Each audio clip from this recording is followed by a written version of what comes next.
रायजो राजा नोंथांमोन साफ्रोमखौबो फरायग्रोना लाबाय ओमफ्रायो बयनिसिमबो गोजोननाय हामलायनाय थाबाय। दानिया लोगोफोर प्रेमजित नार्जारी ब्लग चेनेलखौ माने दासिमबो साबस्क्राइब खालामाखैब्ला अन्नानै साबस्क्राइब खालामना होदो जाहाथे माने गोदान गोदान आपडेटफोर लाबोनो हायो लोगोफोर खावलायनाय जाबाय। सासे मानसि फैदोंमोन ओरैबायदि दावराव रायज्लायबोदों ओंखायनो माने थाथ'नाय जादों लोगोफोर। ओमफ्रायो फुं गोरलै समावहायनो आङो भिडिअ खालामनाय जाबाय ओमफ्राय मोब्रोम मोथोम ओमफ्राय मेगन बुलायलायनाय बेबायदि हरसे माने नुबाय नालाय बेखायनो माने मेगनफ्रा नायदो बुरोमलायनाय नुबाय आरोखि ओमफ्राय मोब्रोम मोथोमनो आरोखि मोखांबो सुवाखै दाबो अब्लाबो माने भिडिअ लाबोनो थाखाय गोसो जाबाय दाहायथ' सम मोननाय नङालाय गारि बोनानैहाय। ओमफ्राय भिडिअखौ जोबजासे नायनानै लोगोफोर अब्लासो नोंथांमोना बुजिगोन। दायो 13 चिरां दुवारनि बेबायदि जेस'य्या चम्प्रामारिया दिनैहाय गावनि थांनाय बोसोरफ्राव बै समफ्रावहाय बिथाङा माने निर्दलीय केन्डिडेट दारायदोंमोन। ओमफ्रायो निर्दलीय दारायनानैहाय बियो माने 3 बोसोर बेबायदि माने BPF सरकारा सालायबोबाय। ओमफ्रायो सालायनानैहाय बिथाङा नुबोबाय BPF सरकारा माबायदि सरकारखौ दानानैहाय माबायदि सालायबोखो बिथाङा बेबायदि खेंफोरथि होदों मिडियाफोरनि सिगाङावहाय नोंथांमोना नुखाबाय जानांगौ।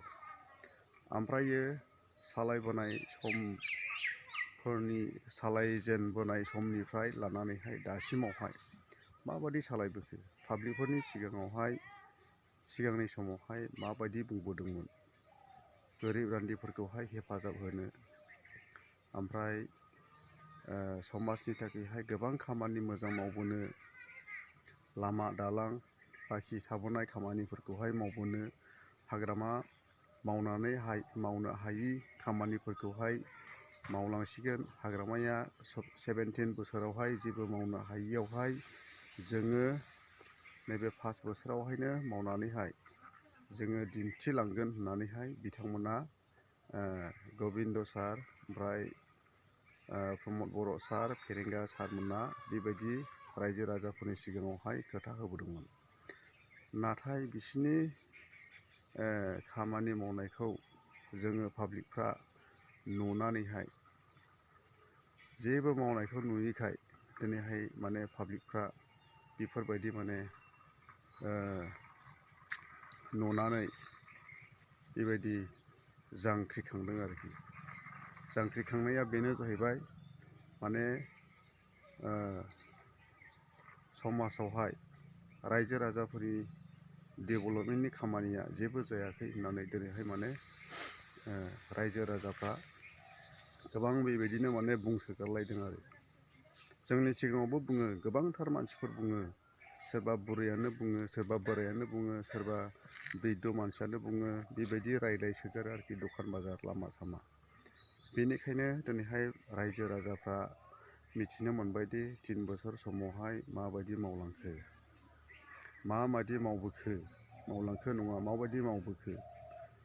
सिगांनि समावहाय BPF थानाय समाव BPF सरकारा मावनानै जाग्रा किसानफोरनोबो हालुवाफोरनोबो इरिगेसन बानायनानैहाय होदोंमोन रायजो राजाफोरनो मावनानै जानो थाखाय उदै थाइसेखौ फिसिनो थाखाय न'खरखौ फिसिनो थाखायहाय हस्पिटाल बानायनानै होदोंमोन बेमारिफोरखौहाय माने बेबायदिनो नायनो थाखायहाय।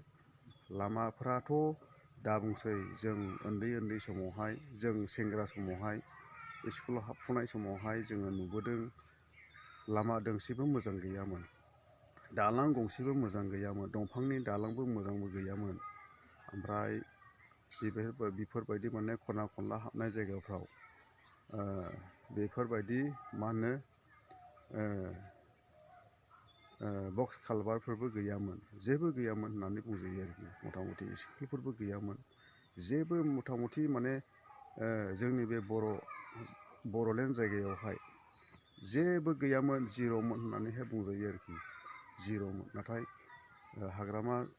हाग्रामाया बेफोरबायदि आन्दलन खालामनानै बेफोरबायदि BTC सुक्ति लाबोनानैहाय गोबां डेभेलपमेन्ट जानायखौहाय जों नुनो मोन्दों आरोखि। रायजो राजाफ्रा सिगाङावहाय माबायदिमोन ओमफ्राय दा माबायदि जाबोखो बेखौ माने कनसेप्ट खालामनो हायो आरोखि रायजो राजाफ्रा, मिथिनो हायो, स्टाडि खालामनानैहाय मोनदाङो। ओमफ्राय दायो माने हाग्रामा सरकारा बेबायदिनो बायनानैहाय थांबाय। BPL सरकार फैबाय। BPL सरकार जानाय समावहाय बुंदोंमोन, भट बिनाय समावहाय रायजो राजाफोरखौ डेभेलप खालामगोन, नायगोन, बेफोरबायदि खोथा होनायावहाय दा रायजो राजाफ्रा माने बेफोरबायदि दुखु मोनदों आरो गोसोआव गाबखांनाय फैदों। जोङो मोजां सरकारखौ मा खालामनांखो, नांगोल सरकारानो मोजांमोन, नांगोल सरकारखौहाय दिनैहाय जोङो बरबाद खालामफ्लांबाय, मोजां सरकार जानाय जोङो सानदोंमोन होननानै बुङो आरोखि पाब्लिकफ्रा। ओमफ्रायो दिनैहाय माने BPF सरकारावहाय दायो हेफाजाब होनो थाखाय जानजि खाफ्राबाय। गोबां मानसियानो दिनैहाय जानजि खाफ्राबाय। इमानुवेलाबो दिनैहाय माने BPFआव जयेन जाफिननायखौ जों नुनो मोन्दों ससियेल मिडियायाव। लैहोर गयारि बिथाङाबो BPF पार्टियावहाय BTCखौ दाफुंनो थाखाय, मदद होनो थाखाय दिनै लैहोर गयारिबो फैनाय जाबाय।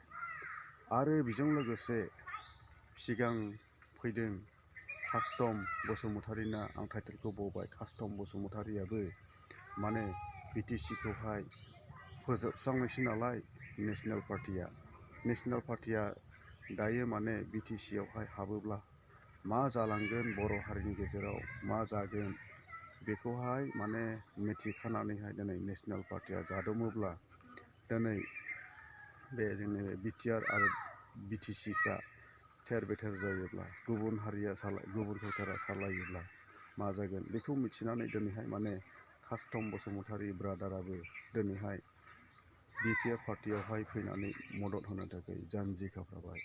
आरो बेजों लोगोसे जेस'यया चमफ्रामारियाबो दिनैहाय माने